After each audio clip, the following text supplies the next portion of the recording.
চেহারে আর কেমন করে বলবো রে, এত করে বুঝালাম বাপকে, মা নাই অমক নাই, তা আমার বাপের মন গইল না, আমরাকে ঘোড়াতে চাড়ে তুলে নিল না, আমরাকে নিয়ে যেতে চাহে না, কি করা যায়?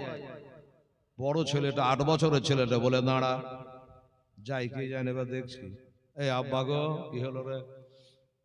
একটু দাঁড়ান, ঘোড়া এখানে ছাড়বেন না, নিয়ে যায়েন না, যাবেন না, যায়েন না, একটু দাঁড়ান, আমরা একটা জায়গায় যাবো, 5 মিনিটের মধ্যে যাবো আর আসবো, তারপর যায়েন। কোথায় যাবি? বলে যেখানে যাই, আপনি দাঁড়ান। দুই ভাই বলছে, শোন, আমার আব্বা তোর কথা ফেলে দিতে পারে, আমার কথা ফেলে দিতে পারে, বর্তমানে একজনের কথার বাইরে পা রাখবে না। সেটা কি? সেটা হলো ইমাম হোসাইন রাদিয়াল্লাহু তাআলা আনহু। ঠিক বলেছেন ভাই, চলেন।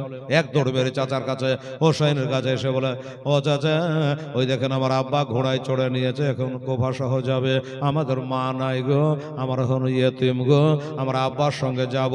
এত করে বোঝালাম কিন্তু আব্বা বোঝে না। চাচা একটু খালি আপনি বলে দেন, তাহলে আমার বাপ নিয়ে যাবে। ও তোরা যাবি? বললা হ্যাঁ। আচ্ছা ঠিক আছে, বলে দিচ্ছে। এই ইমাম মুসলিম, জি হুজুর। বলে শোনো, আমি সব সইতে পারি রে, মা মরা এতিমের চোখের পানি সইতে পারি না।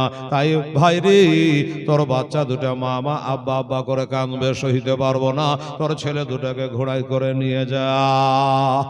এবার ছেলে দুটো বলছে, এবার যাবা কোথায়? আসল জায়গায় দরখাস্ত করে দিয়েছে, এবার যাবা কোথায়?